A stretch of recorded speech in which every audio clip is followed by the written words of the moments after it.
My brother invited me to his wedding as the brother who had practically helped raise him. But the name card at my seat read, "Uneducated freeloader brother." The bride's entire family laughed like it was part of the entertainment. Then her brother smirked and added, "So this is the embarrassing relative we heard about."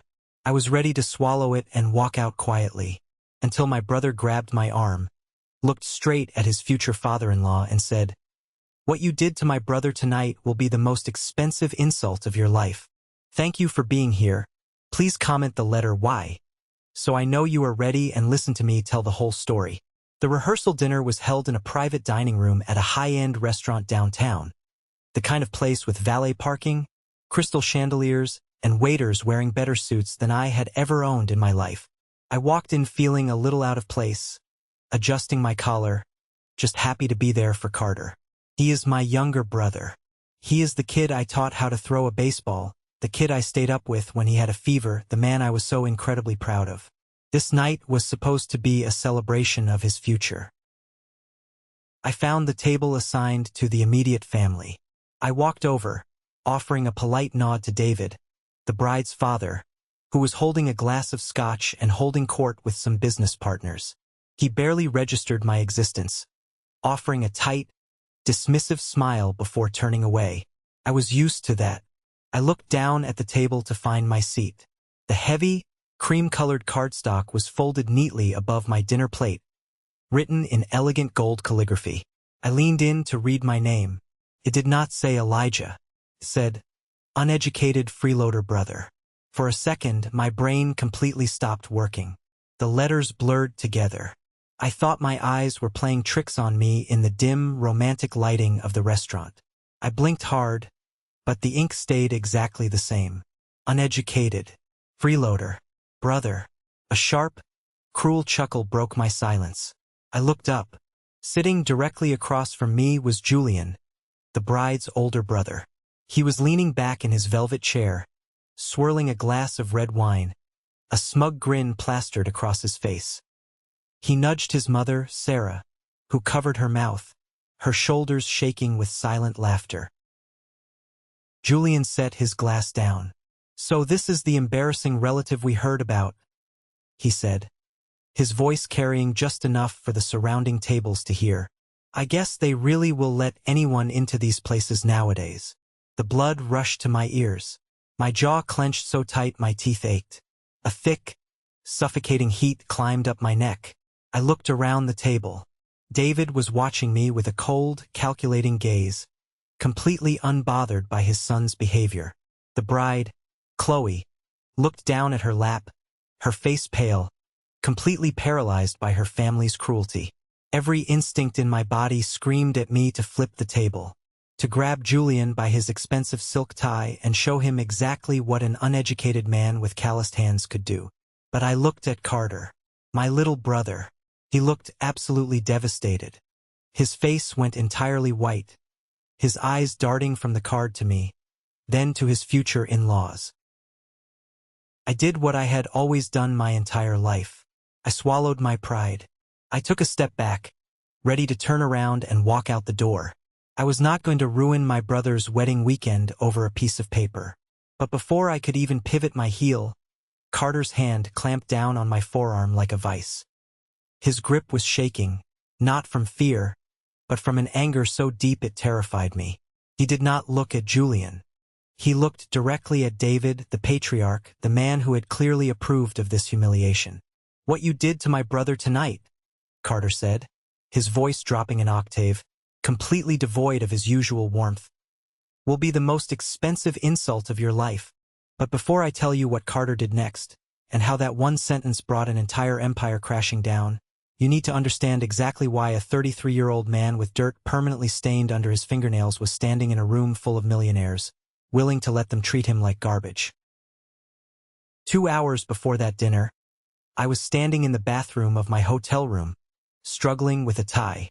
I am not a suit and tie kind of guy. I am a steel-toe boots, heavy denim, and safety glasses kind of guy. As I fumbled with the silk fabric, I caught sight of my own hands in the mirror. They are rough. The knuckles are thick, scarred from years of slipped wrenches and jagged sheet metal. The calluses on my palms are hard as stone. I traced a long, faded scar across my thumb, and my mind instantly went back 18 years. I was 15 when the police knocked on our front door. Carter was 7, sitting on the rug watching cartoons. The officer took off his hat and told me there had been an accident on the interstate. Both of our parents were gone. Just like that.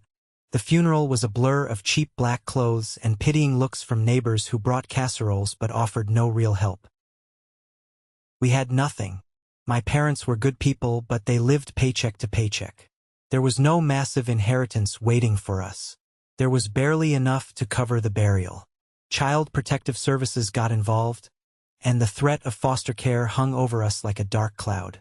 I remember looking at Carter, who was holding my leg, crying for our mom, and I made a decision that shaped the rest of my life.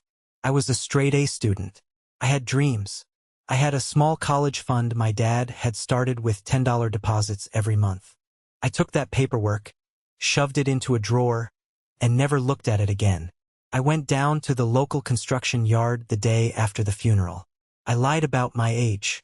I told the foreman I was 18 and desperate. He looked at my skinny arms, handed me a shovel, and pointed to a pile of gravel. I dug trenches until my hands bled. I carried lumber until my spine felt like it was going to snap in half. I worked 14 hours a day, 6 days a week, bringing home a meager salary that barely kept the lights on and food in our refrigerator. I became a father to my brother when I was still a kid myself. I went to his parent-teacher conferences covered in drywall dust. I checked his math homework with fingers stained with motor oil. I made sure he had clean clothes, hot meals, and a safe place to sleep. I protected him from the ugly reality of our situation. When things got really tight, I would tell him I already ate at work so he could have the last piece of chicken. I never told him about the eviction notices I tore up, or the time I fought tooth and nail with the city over custody, proving to a judge that a high school dropout could provide a stable home for a little boy. And it worked. Carter was brilliant. He went to college on a full scholarship, got his degree, and landed an incredible job at a top-tier tech firm. He got a massive promotion just 2 years out of school. He bought nice suits, went to fancy dinners, and eventually he met Chloe. I never wanted anything in return. Seeing him succeed was my paycheck. Seeing him happy was my college degree. I built a successful contracting business over the years. I started with a used pickup truck and a box of rusty tools, and eventually grew it into a massive commercial real estate development firm. But I kept it quiet. I still drove my old truck. I still wore my work boots. Carter knew I did okay. But he had no idea about the actual scale of my company. I did not want him to feel like he owed me anything, and I certainly did not want his new, wealthy in-laws to think I was trying to compete with them. I just wanted to be the proud older brother. But as I washed my hands in that hotel sink, scrubbing at grease that would never come off, I felt a heavy knot in my stomach. The family I was about to have dinner with did not care about sacrifice. They only cared about zip codes and bank accounts. I knew this dinner was going to be a disaster because I had already met David and Sarah 6 months prior. Carter had invited me to a nice steakhouse to officially meet his future in-laws. I showed up early, wearing a clean button-down shirt and dress pants. I watched them pull up to the valet stand in a brand-new Porsche. David stepped out, tossing the keys to the kid without even looking at him. He wore a custom-tailored suit and a watch that probably cost more than my first house. Sarah was dripping in jewelry, holding her designer bag like a shield. When Carter introduced us, David looked me up and down. His eyes stopped on my boots, then traveled up to my hands, and finally settled on my face. He extended a hand. His grip was weak, limp, the handshake of a man who never had to do heavy lifting. "Elijah," David said, dragging my name out. "Carter has told us so much about you. He said you work in construction?" The way he said the word construction sounded like he was talking about a disease. "Yes, sir," I replied politely. "I'm a general contractor." "Fascinating," Sarah chimed in, taking a sip of her sparkling water. "It must be so exhausting, doing all that manual labor." "Julian, our son, is in finance. He manages hedge funds. It requires a very different kind of intellect. I smiled and nodded, letting the insults slide right off my back. That sounds like a great career. Carter is doing very well at his firm, too. He just got a big promotion. David waved his hand dismissively. Yes, Carter is a bright boy. But of course, marrying into our family will open doors for him that he could never access on his own. We are very protective of our circle, Elijah. I'm sure you understand. We value education, pedigree, and certain standards. He spent the rest of the dinner talking about his investments, his golf club memberships, and his summer home in the Hamptons. He never asked me a single question about my life. Whenever Carter tried to bring up a story about our childhood, David would quickly change the subject, clearly uncomfortable with the fact that his future son-in-law grew up eating generic brand cereal in a drafty apartment. When the bill came, I reached for my wallet. David actually let out a short, patronizing laugh. "Put that away, Elijah," he said, slapping his platinum credit card onto the leather tray. "I think this dinner is a little outside your normal salary bracket. Let the adults handle it." I looked at Carter. He looked incredibly embarrassed, opening his mouth to defend me, but I shook my head slightly. I gave him a look that said, "Let it go. Don't fight him on this." I walked out of that restaurant feeling like I had been dipped in dirt. It was not just the arrogance. It was the absolute certainty David had that he was a superior human being simply because he wore a nicer suit. He looked at me and saw a peasant. He saw a liability. But what bothered me the most was the way they looked at Carter. They did not see a brilliant, kind young man who had overcome incredible odds. They saw a charity case. They saw someone they could mold and control with their money. I told myself I could handle it. I told myself I only had to endure their snobbery a few times a year for the holidays. As long as Carter loved Chloe, and she loved him, I would bite my tongue and play the role of the quiet, simple-minded brother. But I did not know that David was not just an arrogant snob. He was a manipulative coward, and he had someone feeding him lies about me. The real poison in this situation did not start with David. It started with Dylan. Dylan was one of Carter's groomsmen. They went to college together. Dylan was the kind of guy who always wore boat shoes, talked loudly about his fraternity days, and constantly name-dropped people he barely knew. I never liked him, but Carter is loyal to a fault and considered him a good friend. About 3 weeks before the rehearsal dinner, I stopped by Carter's apartment to drop off some paperwork for the wedding venue. The front door was slightly ajar. I pushed it open and heard voices coming from the kitchen. It was Dylan, talking on his cell phone. I was about to call out and announce myself, but the sound of my own name made me freeze in the hallway. "Yeah, man, it's pathetic," Dylan was saying, laughing into the phone. "Carter is basically carrying the guy. Elijah is this uneducated blue-collar dude who just hangs around. He doesn't even have a real job, just does some handyman crap. Carter pays for his truck, probably pays his rent, too." My blood ran cold. I stood frozen in the hallway, listening to this kid. A kid whose parents paid for his entire college tuition, who had never worked a hard day in his life, completely rewrite my history. "I know, right?" Dylan continued, oblivious to me standing 10 feet away. "Julian was asking me about him the other day. I told Julian the truth. The guy is a total freeloader. He is just leeching off Carter's new salary. You should have seen Julian's face. He was disgusted. Between you and me, I think Julian is trying to get David to talk to a lawyer about drafting an ironclad prenup. They are terrified Elijah is going to try and get his hands on the family money. Prenup. A lawyer. A freeloader. I felt physically sick. Dylan was selling me out to get in good graces with Julian and the wealthy in-laws. He was feeding them exactly what they wanted to hear. A narrative that confirmed all their worst prejudices about people from my background. He was turning my sacrifice into a joke, painting me as a parasite sucking the life out of my successful younger brother. I could have walked into the kitchen right then. I could have grabbed Dylan by the collar of his expensive polo shirt and thrown him out the front door. I could have showed him the bank statements of my development company, proving I made more in a month than he would make in 10 years. But I didn't. I backed out of the apartment silently and pulled the door shut. Why? because I knew if I confronted Dylan, it would cause a massive explosion. Carter would have to kick him out of the wedding party. It would create drama with Chloe's family right before the big day. I swallowed the anger. I buried it deep down in my chest, right next to all the other things I had given up for my brother. I told myself it did not matter what Dylan said.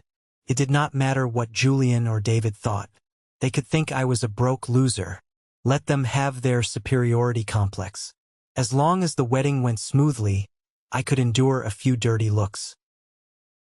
But sitting in that private dining room, staring down at the card that said, "Uneducated freeloader brother," I realized I had made a terrible mistake.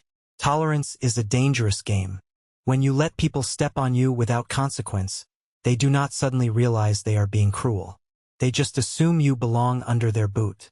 By staying silent, by letting David pay for the steak dinner, by ignoring Dylan's lies, I had given them permission to escalate. They did not just want to look down on me privately. They wanted a public execution. They wanted to humiliate me in front of everyone to solidify their dominance over Carter. I looked at the gold calligraphy again. The anger I had been suppressing for weeks finally boiled over. And that brings us back to the moment at the table. The moment the air in the room was sucked out entirely. Carter stood up. The chair scraped loudly against the hardwood floor. He didn't let go of my arm. His grip was grounding me, keeping me from walking away, keeping me from reverting to the protector who always took the hits in silence. "What did you just say?" Julian asked, his smug smile faltering just a fraction. He leaned forward, resting his elbows on the table, trying to maintain his alpha posture. "Relax, Carter. It's a joke. It's just a little family humor. Don't be so sensitive." Carter didn't look at Julian. He was staring dead at David. "Did you approve this?" Carter asked. His voice was not yelling. It was dangerously calm. The kind of calm that comes before a hurricane rips the roof off a house. David swirled the scotch in his glass, his expression hardening. He hated being challenged, especially in public, and especially by a younger man he considered his inferior. "I approve of honesty, Carter," David said smoothly, his voice echoing in the sudden quiet of the room. The conversations at the surrounding tables had died down. People were turning in their seats, watching the drama unfold. "Your brother's presence here is an accommodation. We are blending families, yes, but we must also be realistic about the dynamics at play." Julian thought a little humor might break the ice regarding the elephant in the room. "The elephant in the room," Carter repeated, his voice shaking now. "Yes," Sarah chimed in, adjusting her diamond necklace nervously. "We all know Elijah relies on you, dear, and that's fine. Family helps family. But let's not pretend he fits in with this crowd. Julian was just having some fun." I looked at Dylan, who was sitting 2 seats down from Julian. Dylan was staring intently at his water glass, his face pale, sweat forming on his upper lip. He knew exactly where this came from. He knew his lies had built the foundation for this moment. Carter let go of my arm. He reached across the table, grabbed the heavy cardstock with my name on it, and held it up for the entire room to see. "This is humor to you?" Carter asked, his voice rising, carrying to the furthest corners of the restaurant. Before David or Julian could answer, Carter clamped his hands on either side of the card and ripped it cleanly in half. The sound was sharp, like a gunshot in the silent room. He dropped the torn pieces directly onto Julian's dinner plate. "Hey, watch it," Julian snapped, brushing the paper away from his food. "Carter, please," Chloe whispered, tears welling up in her eyes. She reached out to touch his arm, but he stepped back. He wasn't mad at her, but he was too furious to be softened. "My brother is the only reason I am standing in this room," Carter said, looking directly into David's eyes. "He is the only reason I went to college. He is the only reason I have the career you love to brag to your friends about. When our parents died, he gave up everything. He broke his back so I wouldn't have to. You call him a freeloader? You have absolutely no idea what real sacrifice looks like." David's face turned a dangerous shade of red. The veins in his neck bulged against his crisp white collar. He slammed his scotch glass down on the table. "You will lower your voice when you speak to me in this establishment, Carter," David hissed, dropping all pretense of politeness. "You are embarrassing Chloe. You are embarrassing my family." "No," Carter shot back. "You embarrassed yourselves. You just showed everyone in this room exactly what kind of people you are." The tension was so thick you could choke on it. The waiters had stopped moving. The musicians in the corner had stopped playing. Every single eye was locked on our table. And then Julian made the biggest mistake of his life. Julian pushed his chair back and stood up. He was a few inches taller than Carter, wearing a suit that cost more than a used car. He sneered, looking down his nose at both of us. "Oh, please, spare us the tragic orphan monologue," Julian said, rolling his eyes dramatically. "We get it." He laid some bricks. He swung a hammer. "Do you want a medal, Elijah? Do you want us to clap because you did the bare minimum of keeping your brother off the streets?" I felt a muscle jump in my jaw. I stared at Julian, taking in his perfectly manicured nails, his styled hair, his complete lack of any real-world hardship. Julian pointed a finger at me. "You think because you changed a few diapers, you're entitled to ride his coattails into our world? Look at you. You're wearing a cheap suit to a five-star restaurant. You don't know which fork to use for the salad. You are a blue-collar nobody who is milking his brother's success because you failed at your own life." He turned to the rest of the room, raising his arms like a terrible comedian seeking applause. "And let's be honest. Dylan told me everything. You don't even have a steady job. You live off Carter's salary. You're practically his dependent. So yeah, the card was accurate. Uneducated. Freeloader. If the shoe fits, wear it back to whatever trailer park you crawled out of." A collective gasp rippled through the dining room. Even some of David's wealthy business partners looked uncomfortable with the blatant cruelty. Carter lunged forward. He was going to hit Julian. He was going to shatter that smug face right in the middle of the restaurant. But I stepped in front of him. I put my hand flat against Carter's chest and pushed him back. "Don't," I said quietly. "He's not worth the assault charge." I turned slowly to face Julian. I didn't yell. I didn't raise my voice. I spoke with the quiet, dangerous authority of a man who has managed construction sites full of hardened criminals and angry contractors.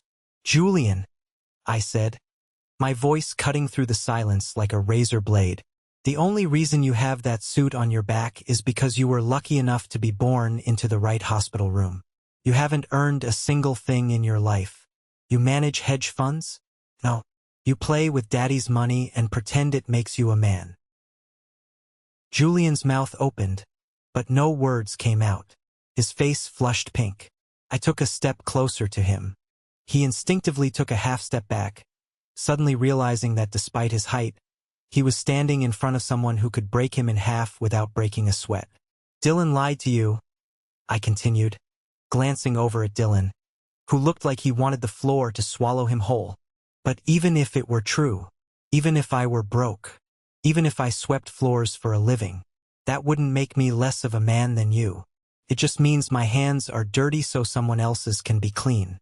You wouldn't know the first thing about that kind of loyalty." Julian recovered his shock and scoffed loudly. "Big words for a guy who is drinking our wine and eating our food. You talk a big game about loyalty, but you're still sitting at a table paid for by my father." That was the trigger. That was the moment David decided he needed to step in and reestablish his dominance. He could not stand seeing his son get dressed down by a tradesman in front of his peers. David stood up slowly, buttoning the center button of his jacket. He looked around the room, offering a tight, apologetic smile to his guests, before turning his dead, shark-like eyes on me. "Enough," David commanded. His voice was smooth, practiced, the voice of a man used to giving orders and having everyone scramble to obey.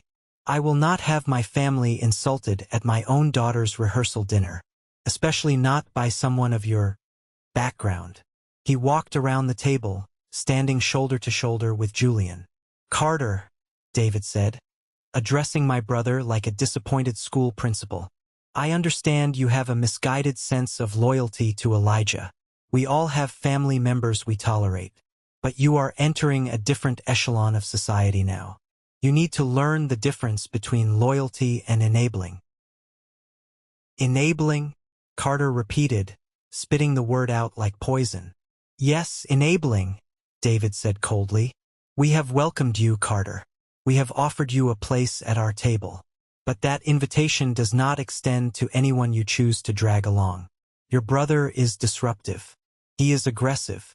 And frankly, he lacks the basic refinement required to be in a room like this. Sarah nodded vigorously in agreement. It's true, Carter. Look at the scene he's causing. Julian was just playing a practical joke, and Elijah turned it into a hostile environment. A joke, Carter yelled. You printed Freeloader on a place card. That's not a joke. That's a targeted attack. It was a reminder, David corrected, his voice dropping into a menacing whisper. A reminder of where he belongs, and where he does not. Now, Carter, I am going to give you a choice. You can apologize to my son for your outburst, sit down, and enjoy the beautiful evening I have provided. Or you can leave with your brother. David crossed his arms, looking incredibly pleased with himself. He thought he had the ultimate leverage. He thought Carter was so desperate to marry Chloe, so desperate to be part of this wealthy family, that he would actually throw me under the bus to save his own skin. He severely underestimated the kid I raised. Carter didn't hesitate for a microsecond. He reached up, unbuttoned his suit jacket, and took it off, tossing it over the back of his chair. Chloe, Carter said, his voice softening as he looked at his fiancée. She was weeping openly now, her makeup running down her cheeks. I love you. You know I love you. But I will not marry into a family that treats my blood like dirt. Chloe sobbed, burying her face in her hands. Carter, please. I'm sorry, Carter said, his voice cracking just a little. But if he goes, I go. And the wedding tomorrow is off. The room erupted into furious whispers. David's smug expression shattered. His eyes widened in genuine shock. He never expected Carter to call his bluff. The prospect of a canceled wedding, a massive, high-society event with hundreds of important guests arriving the next morning, was a social catastrophe David could not afford. But David was too proud to back down. His ego would not allow him to lose a standoff to a 20-something kid and a construction worker. You are making a massive mistake, boy, David growled, pointing a shaking finger at Carter. Then, David turned to the corner of the room and snapped his fingers loudly. Gabriel, David barked. The restaurant manager, a tall, impeccably groomed man in a tuxedo, hurried over. Gabriel looked terrified. He knew David was a VIP, but he also knew causing a physical altercation in the dining room would be a disaster for the restaurant. Yes, Mr. Sterling? How can I assist you? Gabriel asked, wringing his hands. I want this man removed from the premises, David said, pointing directly at my chest. Immediately. He is trespassing. He is harassing my family. And he is no longer welcome at my private event. Gabriel swallowed hard. He looked at me, then back at David. Sir, I don't want to escalate. Do it now, or I will make sure this restaurant never sees another dime from my firm. David roared, completely losing his cool veneer. Two large security guards in black suits appeared from the hallway, stepping up behind Gabriel. They looked at me, assessing the situation. I am not a small guy. They knew if they put their hands on me, it was going to be an ugly fight. I looked at the guards.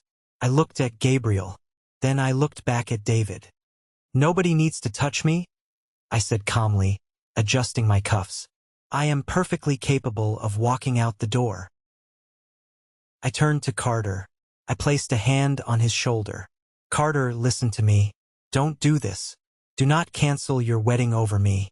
You love Chloe. Just sit down. Let me leave. I'll go back to the hotel. No, Carter said fiercely, grabbing his keys from the table. I'm not letting you walk out of here alone. We leave together. How touching, David mocked, sneering at us. The tragic brotherhood endures. Walk away, Carter. Throw away your future. Throw away Chloe. Throw away the connections I can give you. Go back to being a nobody with your nobody brother. I had reached my absolute limit. I took a deep breath, letting the anger settle into a cold, hard focus in my chest. You talk a lot about the future, David? I said, stepping right up to the edge of the table, forcing him to look me in the eye. You talk about your connections, your pedigree. You think your money makes you a king. I leaned in closer. But I've spent my whole life building foundations. And I know what a rotten foundation looks like. You can paint over it, you can put expensive furniture on top of it, but when the storm comes, it crumbles. Your family is rotting from the inside out. You have a son who acts like a bully because you never taught him how to be a man. You have a wife who laughs at cruelty because she has nothing else to offer the world. And you have a daughter who is crying her eyes out right now because she realizes her father is a monster. David's face contorted with rage. Get him out. Now! He screamed at the guards. I'm going, I said, my voice cutting through his screaming. But I want you to remember this moment, David. I want you to remember the moment you tried to humiliate an uneducated freeloader. Because you are about to find out exactly how much you don't know. I turned around and started walking toward the exit. Carter was right beside me, holding Chloe's hand. She had stood up, refusing to let him go, defying her father in front of everyone. Chloe, sit down, David yelled. She ignored him. We walked past the silent tables, past the staring waiters, heading for the heavy glass doors of the restaurant. Stop right there. David's voice echoed through the room. We paused, turning around to look at him one last time. He was standing at the head of the table, his chest heaving, his face a mask of desperate fury. He was losing control and he knew it, so he played the only card he had left. The card he thought gave him absolute power over everyone in the room. The money card. You think you can just walk out of here and cancel the wedding? David yelled across the dining room, not caring anymore who was listening. Do you have any idea how much money I have spent on this weekend? Do you have any idea what this is costing me? He marched forward a few steps, waving his arms at the lavish room around us. Look at this place. Look at the flowers. Look at the food. I rented out the entire top floor of the plaza for the reception tomorrow. I paid for the band. I paid for the catering. I paid for the custom dress Chloe is wearing. He pointed an accusing finger at Carter. You are an ungrateful, insolent little boy. I am footing the bill for the biggest day of your life. My money is creating this wedding. You owe me respect. You owe me an apology. And if you walk out that door, I promise you, I will ruin you. I will call your boss. I will have you fired. I will bury you in litigation for the deposits you're wasting. Carter didn't flinch. He looked at David with pure disgust. Keep your money, David. Keep the flowers. Keep the plaza. I'd rather marry Chloe in a courthouse parking lot than owe you a single dime. You arrogant little punk, David sneered. You think you're so noble, but you're just a coward running away because you can't handle the truth. You and your brother are nothing but parasites. You've been drinking my wine all night, eating my food, enjoying the luxury my hard work provided. And now you spit in my face. David turned to the crowd, his arms spread wide. Ladies and gentlemen, look at them, the great, proud brothers. One is a freeloader, and the other is a traitor. He laughed, a harsh, ugly sound. Go ahead, leave, but know this, neither of you will ever step foot in this restaurant again. Gabriel, he barked at the manager, make sure their faces are on the band list, and bring me the final invoice for tonight. I'm paying it now, just to show these peasants how little their little tantrum affects me. Gabriel looked incredibly uncomfortable. He was holding a leather-bound folder to his chest, shifting his weight from foot to foot. He cleared his throat. Mr. Sterling, Gabriel started, his voice trembling slightly. About the invoice. What about it? David snapped impatiently. Bring it here. I'll put it on my black card. Sir, I can't do that, Gabriel said, looking down at the floor. What do you mean you can't do that? David demanded, marching up to the manager. Is your machine broken? Do you want a check? I will write you a check right now. No, sir. It's not the machine, Gabriel stammered. Suddenly, a voice cut through the tension. It was a deep, authoritative voice, coming from a private booth near the back of the room. He means he can't bring you the invoice, David, because the bill has already been paid. Everyone turned to look. An older gentleman was standing up from his booth. He had silver hair, a neatly trimmed beard, and wore a simple, elegant dark suit. He walked slowly toward the center of the room. It was Wyatt.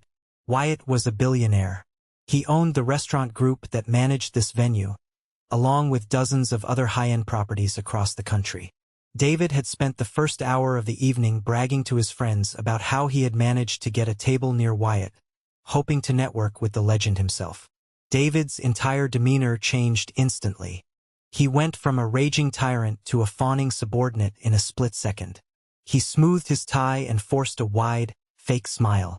Wyatt, sir, David said, stepping forward with his hand extended. I apologize for the disturbance. Just a little family drama. You know how it is. Please, allow me to buy you a drink to make up for the noise. Wyatt ignored David's extended hand.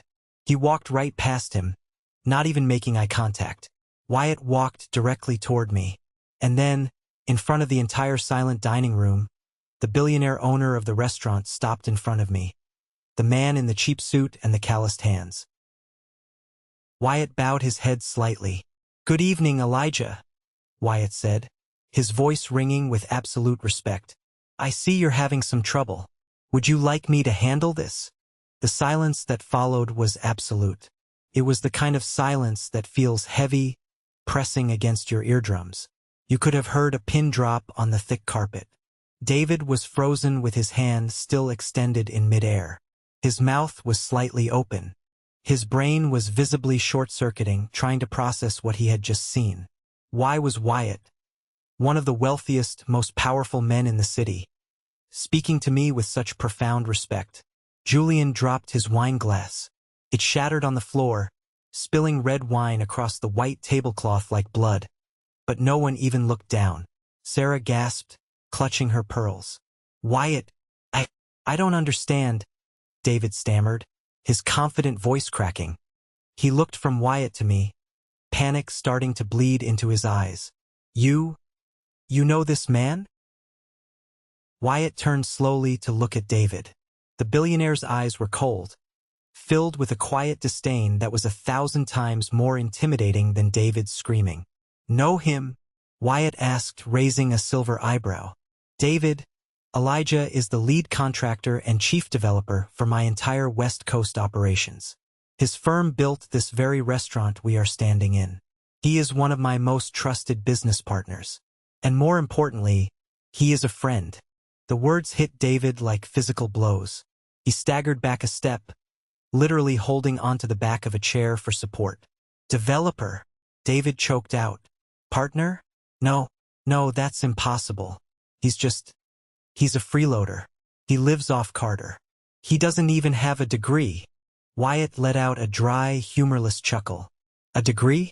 David, Elijah's company grossed over $50 million last year. He employs 300 people.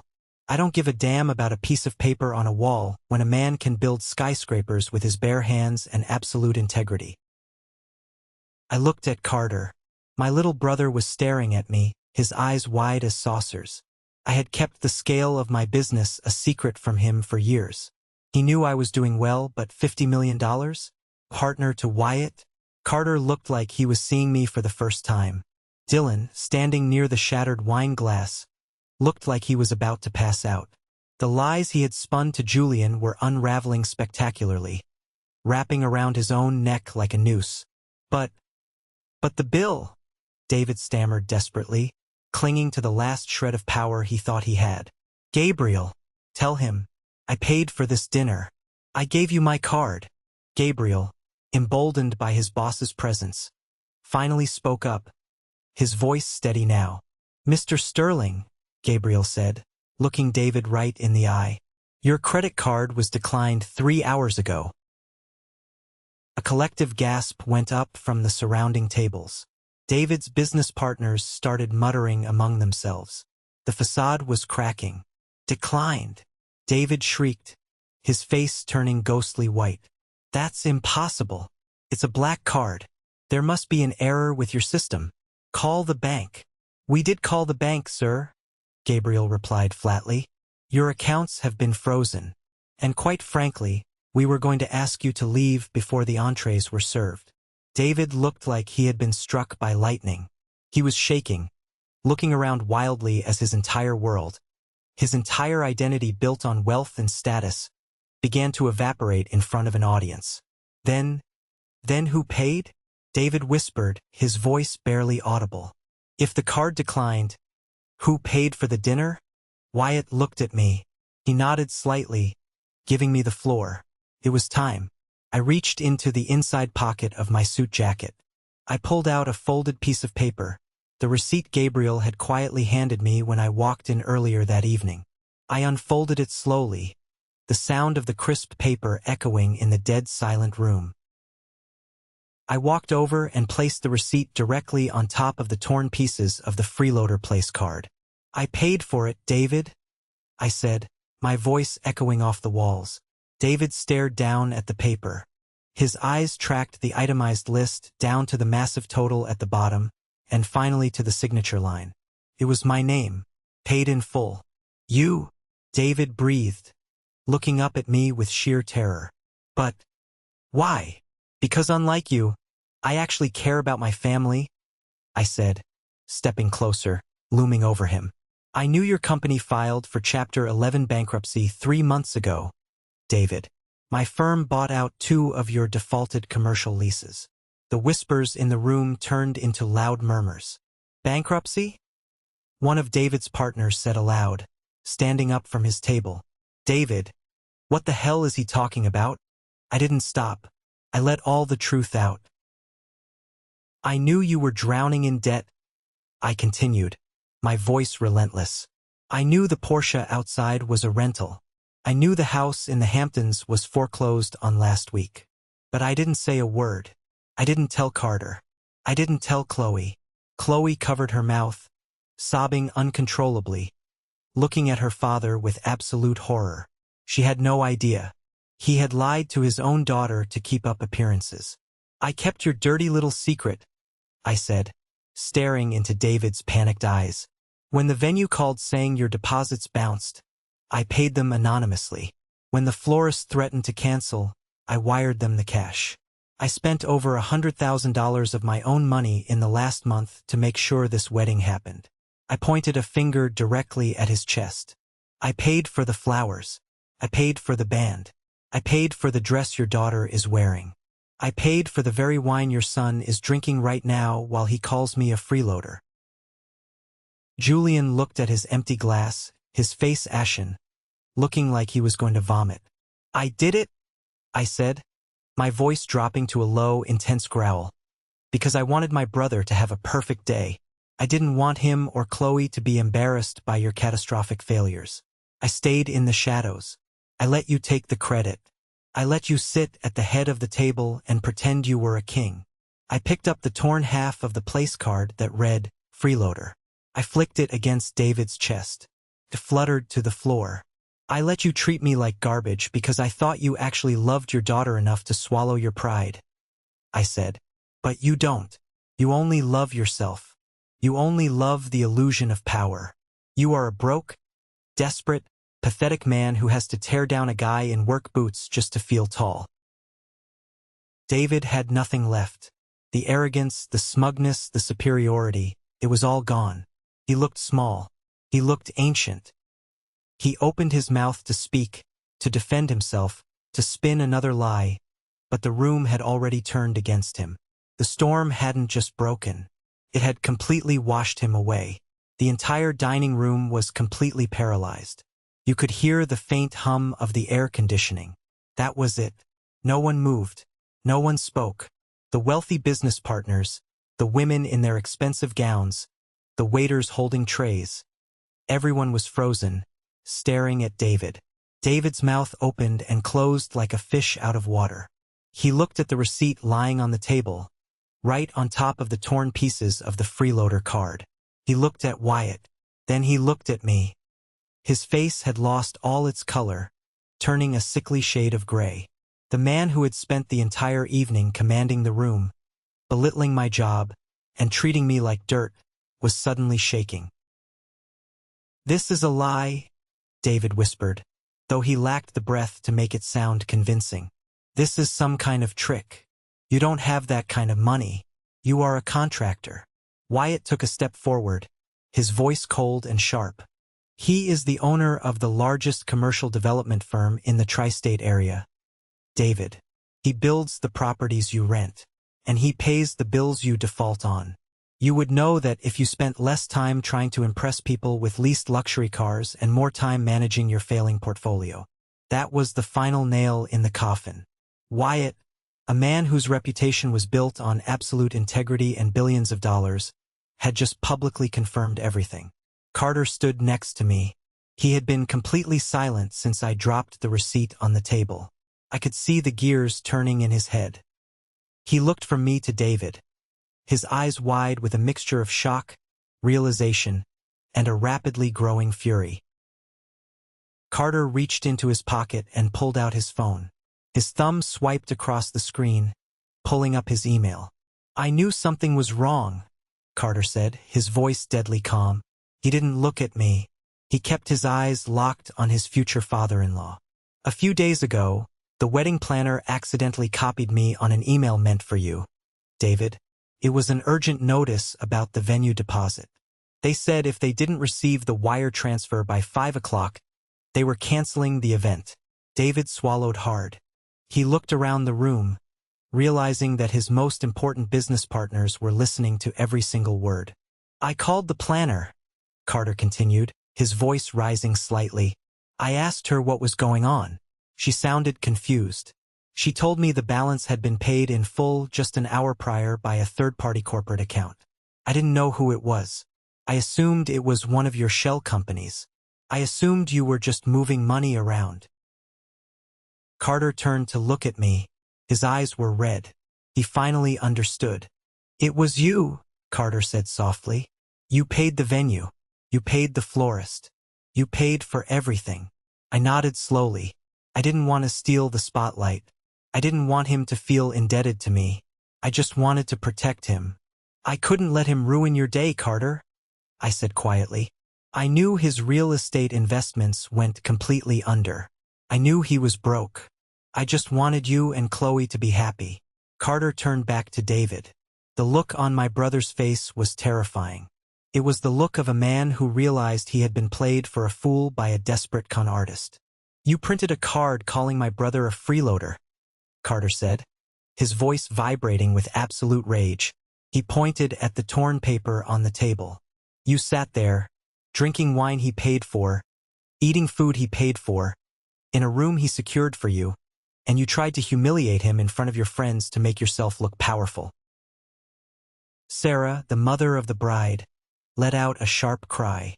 She grabbed David's arm, her perfectly manicured nails digging into his suit jacket. "David, what is he talking about?" Sarah demanded, her voice shrill and panicked. "What does he mean your investments went under? Tell them they are lying. Tell them about the inheritance. Tell them we are fine." David couldn't look at his wife. He stared at the floor, his shoulders completely slumped. The illusion of his massive wealth had been his armor for decades. Without it, he was just a hollow, terrified old man. "There is no inheritance, Sarah," I said, stepping closer to the table. "David lost everything. His real estate bubble burst 3 months ago. The bank is foreclosing on the summer house. The Porsche outside is rented. He has been putting up a massive front because he was banking on Carter's new salary and promotion at the tech firm to eventually bail him out. He wasn't welcoming you into the family, Carter. He was securing a retirement fund." A collective gasp went up from the surrounding tables. Caleb, one of David's primary business partners, stood up from his chair. He looked disgusted. David, is this true? Caleb demanded, walking over to our table. You asked me to invest $2 million in your new commercial project last week. You told me your company was flush with cash. Were you trying to use my money to cover your personal bankruptcy? David looked up at Caleb, opening his mouth to speak, but no sound came out. His silence was the loudest confession in the room. Chloe, who had been crying quietly into her hands, slowly lowered them. She looked at her father. The man she had idolized, the man she thought was the pillar of their family, had just been exposed as a total fraud. Dad, Chloe whispered, her voice cracking. You lied to me? You lied to Carter? You let us plan this massive wedding, knowing you couldn't pay for it, and then you let Elijah take the financial burden while you treated him like garbage. David reached out toward his daughter. Chloe, sweetie, please understand. I was trying to protect our image. I was trying to figure things out. I couldn't let people think we were failing. Image? Chloe screamed, her voice echoing off the crystal chandeliers. You humiliated the man who raised my fiancé. You sat there and let Julian mock him for not having a college fund, while he was the one secretly saving our entire family from public disgrace. Your image is a lie. Julian, the golden boy, the one who had so proudly delivered the insults just minutes before, was completely silent. He was staring at me, his eyes wide with fear. He finally realized that the man he called an uneducated nobody was actually the one holding the keys to his entire lifestyle. But the reckoning was not over. Carter turned his attention away from David. He looked down the table. He looked right at Dylan. Dylan flinched. He tried to shrink back into his chair, trying to make himself invisible. The arrogant groomsman who loved to name-drop and gossip was suddenly sweating profusely. And you, Carter said, his voice dropping to a dangerous whisper. He walked slowly around the table until he was standing right behind Dylan's chair. Carter, man, listen. Dylan started babbling, holding his hands up defensively. I didn't know. I swear to God. I had no idea about his company. I was just making conversation. Making conversation? Carter repeated. He grabbed the back of Dylan's chair and yanked it backward violently. Dylan scrambled to keep his balance, nearly falling onto the floor. You went behind my back, Carter said, staring down at the man he thought was his best friend. You fed Julian lies about my brother. You told them he was a parasite. You told them he lived off my salary. You told them I was carrying him. You tried to ruin my brother's reputation just so you could score some cheap points with Julian and feel like you belonged at the country club. I was just trying to fit in, man, Dylan pleaded, looking around the room for anyone to help him. They kept asking questions. They were judging him. I just gave them what they wanted to hear. You sold out my family, Carter said, his voice hard and cold as ice. The man who practically fought a custody battle to keep me out of the foster system when I was 7 years old. The man who worked construction in the dead of winter so I could eat. You sold him out for a pat on the back from a guy who just lost his trust fund. Carter reached out and pointed a finger directly at the exit. You are done, Carter commanded. You are not a groomsman. You are not my friend. If you ever show up at my apartment or my office again, I will have security throw you out. Get out of my sight. Now. Dylan looked at Carter. He looked at me. He looked at Julian, hoping for some backup, but Julian wouldn't even meet his eyes. Dylan was entirely alone. He scrambled up from his chair. He didn't bother grabbing his suit jacket. He just put his head down and practically ran out of the dining room, pushing past the waiters and disappearing into the lobby. The silence returned to the room. But it was a different kind of silence now. It was the silence of a battlefield after the final shot has been fired. The enemy was completely destroyed. David was slumped in his chair. Sarah was crying into her napkin, already calculating the social ruin that was about to hit her. Julian was staring blankly at the ruined place card on his plate. The truth had exploded, and it left absolutely nothing of their fake empire standing. The immediate aftermath was brutal. It was like watching a building collapse in slow motion. Caleb, the wealthy investor, shook his head in disgust. He buttoned his jacket, turned to his wife and simply said, "We are leaving. I need to call my lawyer in the morning to pull all my contracts with David." He didn't say goodbye to David. He didn't even look at him. He just walked out of the room. That was the signal. One by one, the other VIPs, the business partners, the society friends that David had invited to show off his wealth, they all started standing up. There was no polite chatter. There were no fake smiles. They grabbed their coats and headed for the doors. "Wait, please," David called out weakly, his voice cracking. He tried to stand up, but his legs seemed to give out.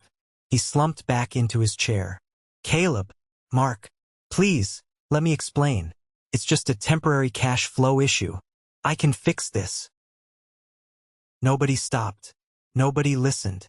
In the world David worshipped, weakness was a disease, and bankruptcy was a plague. They were cutting ties instantly to avoid the fallout. Within 5 minutes, the large, lavishly decorated private dining room was completely empty, except for our table, the waiters, and Wyatt. Wyatt walked over to me and offered a firm handshake. "Elijah," he said softly, "I am sorry your evening was ruined. You are a good man. If you need anything, call my private line." "Thank you, Wyatt," I said, shaking his hand. "I appreciate you speaking up. Some things are more important than keeping quiet," Wyatt replied. He gave Carter a respectful nod, then turned and walked out of the room, leaving the restaurant manager, Gabriel, standing awkwardly near the kitchen doors. I looked at David. The man who had demanded I be thrown out into the street was now sitting entirely alone in the wreckage of his own arrogance. His expensive suit looked baggy. His posture was defeated. He looked like exactly what he was, a fraud who had run out of lies. I felt no pity for him. He had built his own grave with his cruelty. He had tried to weaponize his fake wealth to crush my spirit, and it had backfired spectacularly. But as satisfying as it was to see David get what he deserved, my heart broke for Chloe. She was standing next to the table, her hands trembling. She looked around the empty room, looking at the beautiful floral centerpieces, the crystal glasses, the candles flickering on the tables. It was supposed to be the happiest weekend of her life. Instead, it was a nightmare. Carter walked over to Chloe. He didn't say anything. He just wrapped his arms around her and pulled her tightly against his chest. She buried her face in his shoulder and cried. She cried for the wedding that was ruined. She cried for the father she thought she knew. She cried for the absolute embarrassment her family had caused. I stood back, giving them a moment. I watched Julian slowly stand up from the table. He looked at me, his face pale. He didn't say a word. He just walked past me, looking down at his expensive shoes, and disappeared out the door. He didn't check on his sister. He didn't comfort his mother. He just ran away. Sarah finally stopped crying into her napkin. She looked up, her makeup smeared across her face. She looked at David with absolute pure hatred. "You ruined us," Sarah hissed at her husband. "You ruined my daughter's wedding. You lost our money. I want a divorce, David. I will be contacting a lawyer first thing in the morning." She grabbed her designer purse, stood up, and stormed out of the room without looking back. David was completely alone at the table. He stared blankly ahead, a ruined man. Chloe finally pulled away from Carter. She wiped the tears from her cheeks. She took a deep breath, her spine straightening. She looked at her father one last time. There was no anger in her eyes anymore. There was only a profound, heavy sadness. She reached down to her left hand. Slowly, deliberately, she slid the massive diamond engagement ring off her finger. Carter tensed, thinking she was breaking up with him. I held my breath, but Chloe didn't give the ring to Carter. She walked over to the table and placed the diamond ring gently on the white tablecloth, right in front of David. "I can't marry Carter tomorrow," Chloe said. Her voice was remarkably steady now. The tears had stopped. "I refuse to walk down the aisle and pretend everything is perfect. I refuse to let Carter marry into a family built on lies and cruelty." David looked at the ring, then up at his daughter. "Chloe, baby," Please. I am so sorry for what my family did to you, Elijah, Chloe said, turning to look at me. Her eyes were full of genuine remorse. You sacrificed everything for Carter. You paid for my wedding dress. And we treated you like dirt. I will never, ever be able to apologize enough. I shook my head. You don't need to apologize, Chloe. You didn't do anything wrong. You are not your father. Chloe turned to Carter. She took his hands in hers. I love you, Carter. I want to be your wife. But not tomorrow. Not like this. We are canceling the wedding. Carter squeezed her hands. He didn't argue. He knew she was right. He leaned in and kissed her forehead. Whatever you want. I'm with you. Chloe nodded. She didn't look back at David. She linked her arm through Carter's arm. Let's go, Chloe said. Carter looked at me. He nodded toward the door. I picked up my coat. I didn't say a single word to David. I didn't need to. The silence in that room was the loudest punishment he could ever receive. We walked out of the restaurant together. The three of us. We left the crystal chandeliers, the expensive wine, and the ruined empire behind us. We stepped out into the cool night air, and for the first time all evening, I felt like I could finally breathe. The next morning, the sun came up, and the absolute destruction of David's life became public knowledge. When you live your entire life obsessed with your image, the fall from grace is incredibly fast and incredibly brutal. Word spreads in those wealthy circles faster than wildfire. By 9 o'clock in the morning, every single guest who was supposed to attend the wedding at the plaza had received a brief, polite email from Carter stating the event was canceled due to unforeseen family circumstances. But nobody needed the email to know why. The guests from the rehearsal dinner had already talked. The story of the arrogant father who printed a freeloader card for the millionaire contractor who was secretly paying his bills became legendary overnight. It was the ultimate karma, the kind of story people whisper about at country clubs for years. David's creditors, smelling blood in the water, pounced immediately. Without the illusion of his wealth, the banks moved in. By noon, the leasing company had sent a tow truck to repossess the Porsche right out of his driveway. The foreclosure on his Hamptons house was finalized. His business partners officially pulled their funding. David was financially, socially, and professionally ruined. And Dylan, the groomsman who sold me out, his karma was just as swift. Carter called Dylan's boss first thing Monday morning. The tech industry is a small world, and Carter was a highly respected rising star. He didn't ask for Dylan to be fired. He simply explained that Dylan had engaged in severe malicious slander against his family and that Carter would no longer be doing business with their firm as long as Dylan was the account manager. Dylan was fired before lunch.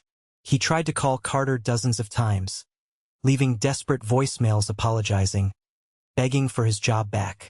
Carter never answered. He deleted the voicemails and blocked the number. You reap what you sow.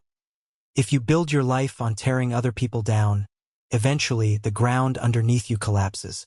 But while David's world was burning down, ours was just beginning to heal. Chloe did not go back to her parents' house that night. She stayed at a hotel. 2 days later, she rented a small, modest apartment across town. She completely cut off all financial ties with her father. Not that there was any money left anyway. She returned the expensive designer clothes, sold her jewelry, and got a job working as an event coordinator at a local nonprofit. She wanted to build her own life. She wanted to prove to herself and to Carter that she was nothing like her parents.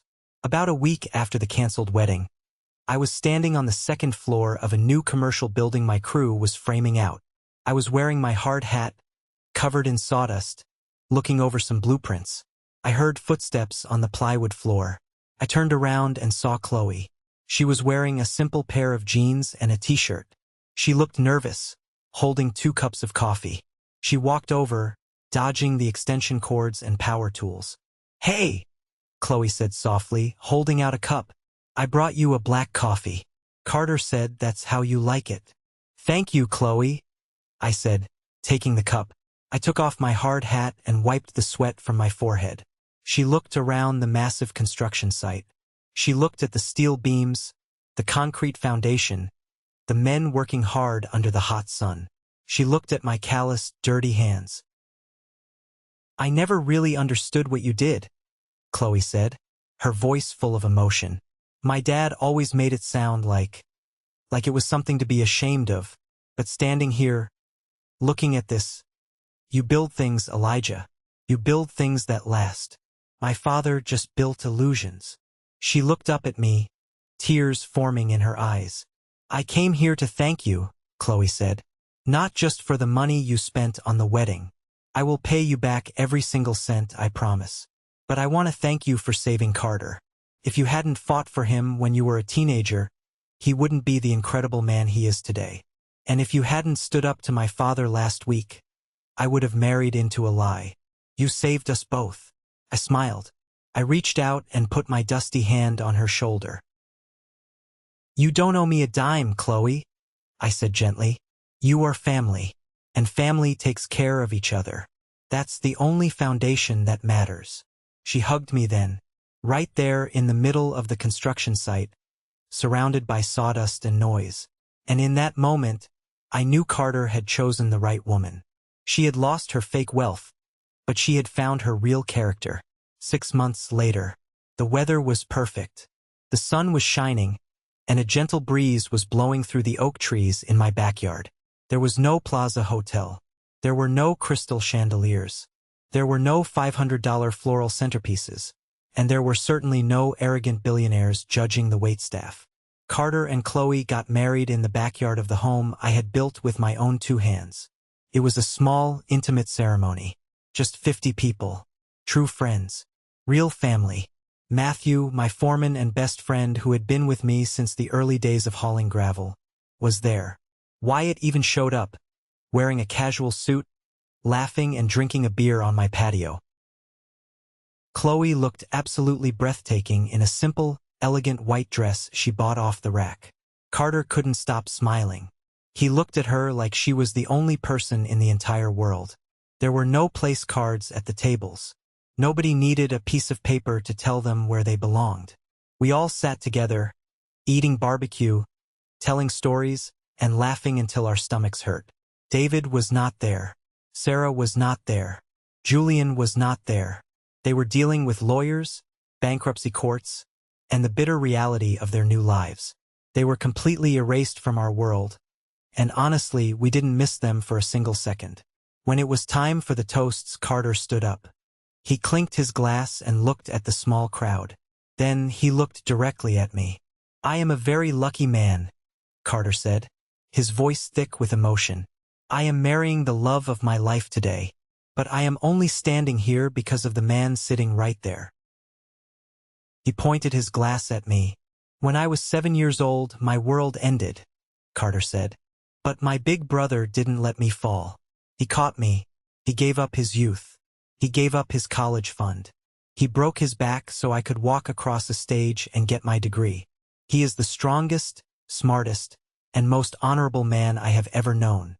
So please, raise a glass to my best man, to my brother, to my hero." Everyone raised their glasses. They cheered. Chloe looked at me with tears of joy running down her face. I raised my beer bottle in return. I looked down at my hands. The scars were still there. The calluses were still hard. But they didn't look like the hands of an uneducated freeloader anymore. They looked exactly like what they were. The hands of a man who had built a beautiful life. Looking back on that entire ordeal, I realized something incredibly important about human nature. There are people in this world who believe that your worth is determined by the tag on your shirt, the logo on your car, or the title on your office door. They believe that if you work with your hands, if you don't have a fancy degree, you are somehow less than them. They will try to make you feel small so they can feel tall. They will print insults on place cards. They will laugh at your expense. But true wealth has absolutely nothing to do with money. True wealth is the ability to look at yourself in the mirror and know that you earned every single thing you have. It's the peace of mind knowing you didn't have to step on anyone's neck to climb the ladder. It's the absolute, unshakable loyalty of a brother who is willing to throw away his entire future just to defend your honor in a crowded restaurant. David had millions of dollars on paper, but he was completely bankrupt in character. He tried to weaponize his wealth to break my spirit. But you cannot break a man who has already survived the hardest days of his life. You cannot humiliate a man who knows exactly who he is. If you ever find yourself sitting at a table where people are trying to make you feel inferior, remember this. You do not have to shrink yourself to make them comfortable. You do not have to swallow their insults to keep the peace. Sometimes the most powerful thing you can do is stand up, look them dead in the eye, and let the truth burn their fake empire to the ground. Thank you for sticking around and listening to my story. I hope this resonated with you in some way. Have you ever found yourself in a similar situation, dealing with people who mistake wealth for worth? I'd love to hear your experiences in the comments. Also, if you are still here, listening to my voice right at this very moment, please comment the letter W down below. W stands for winner. It's a secret code for our 1% club, a way for me to recognize the truly amazing people who stayed with me until the very end of the journey. Please hit that like button and follow the channel so we can continue to share more stories together.